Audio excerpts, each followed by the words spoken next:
Welcome back to the channel.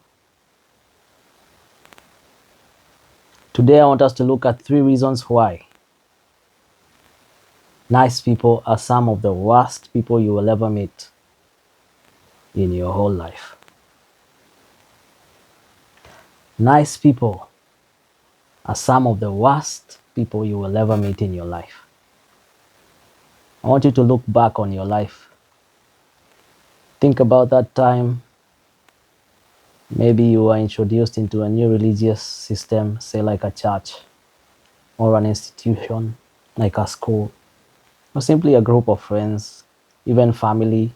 All these things apply. And I want you to think about those people who at the first were very nice to you. Very nice to you. Here comes my question. How did it end up for you? How did they end up treating you? Think about it. Some of the nicest people you will ever meet in your whole life are the worst people you will ever meet. The first reason why they are so evil is because of this. Niceness hides ulterior motives. It's very important for you to know that. Niceness is actually a cloak for disguising ulterior motives. Let me help you with that point. When people are so nice to you, based on your experience, I want you to look back on your experience. It's not me saying, I'm just pointing out what you never saw in this manner. You realize that when people are so nice to you in a group setting, they are doing so in order to recruit you. Have you realized that? They are doing it in order to have you among their ranks. The reason they do this is because first, they want to control you. They want to be the ones saying, the ones who determine how things go in the setting. You might be a chosen one. You might be the gift, not the guest. If you're chosen, you're an empath, you're very much possibly sent there as a light bearer.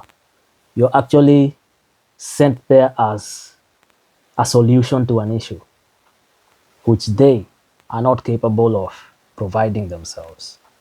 But these people who come in these nice cloaks come and approach you and recruit you into their ranks after disarming you with their smiles and their charms and all these compliments and all these outward appearances of friendliness. But how did it end up for you? So this is one reason it hides ulterior motives. Is because it is a weapon of recruitment. It is a weapon of drawing you not into being what you have come to be, but into being what they have formulated in their minds that you should be. The second reason they do this is, and the reason it's evil, is because it takes away your independence. Because you realize one thing about this group mentality. When you're involved in a group mentality, any veering away from what is expected is considered betrayal by the clan, right? You cannot have your own mind. You can't have an independent mind. You must think according to the system. You're like a chord in a matrix. You're not supposed to veer off. You're supposed to be 0, 1, and 1, 0. You get what I say? What I mean, right? And any deviation to it is met with severe consequences, usually by these so-called very nice people. And that's one of the that's one qualifying factor for why it disguises ulterior motives. Another reason is because after all is said and done, niceness is not goodness. Niceness is not goodness. Niceness requires nothing. Because by nature, being nice means playing along. Being nice means compromising. And the dominant force of the day or of the system that you found yourself in is the one that nice people pander to. Regardless of whether it's evil or good, it doesn't matter. The dominant force is what you pander to. That is what niceness does. Because niceness does not require anything. Doesn't require strength, doesn't require responsibility, doesn't require morality, doesn't require anything. It just requires pleasing the system as it be. Now, niceness is not goodness. You understand me? Niceness and goodness are not synonymous. Goodness requires strength. Remember in the Second World War, when Winston Churchill was facing Hitler, some of his critics called him a monster because of how hard he was going at it. And one of Churchill's responses really gets me. To this day, it really gets me. He said something like, Hitler is a monster. And for you to defeat a monster, you have to be a bigger monster. Think about that. It's not a hare, it's not a rabbit that will defeat a lion. If a lion jumps into the shed, the bull needs to rise up and defend the cows. There has to be something twice as powerful, twice as strong, twice as moral, twice as responsible to deliver those who are vulnerable in that system. Niceness cannot be able to do it. And that's one other reason it's very evil. It's because it cannot contend with the devil. It cannot contend with evil.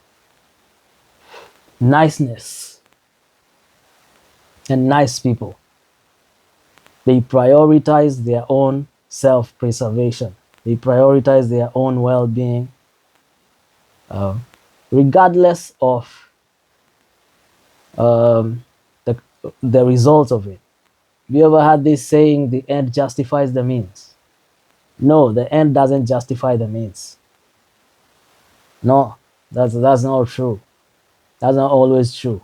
In fact, it's mostly not true. That's the logic of niceness. The end justifies the means. No. What if the means to the end was evil? It doesn't justify it. But you see, nice people can't be able to stand up to evil. They cannot be able to stand up to oppression. They cannot be able to stand up to racism. They cannot be able to stand up to systems, especially if they are the dominant force of the day, because of self-preservation. Therefore, in other words, niceness is evil because niceness is weakness. And with niceness, God cannot be able to accomplish anything in the world. Because the reality of the world is that there are children of the devil in this world. Those are what we call narcissists. Okay? We don't call narcissists sinners. We are all sinners. Narcissists are children of the devil. Mark that difference. And for you to be able to contend with these forces of evil and these forces of darkness, you require to be a light bearer. Being a light bearer requires insurmountable strength. You cannot be nice and be a light. It's impossible.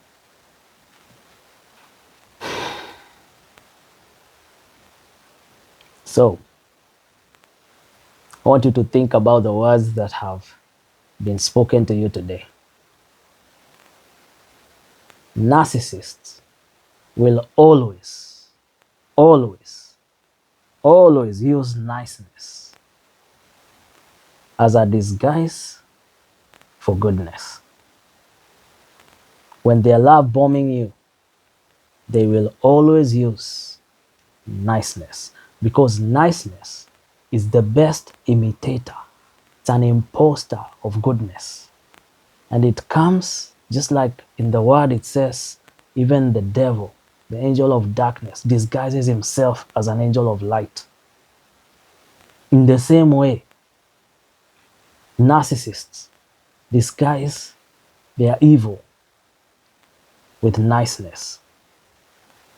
They come and they pretend to be good by convincing you that playing along, by convincing you that losing yourself, losing your independence, serving the system, and all these kinds of things are the higher good.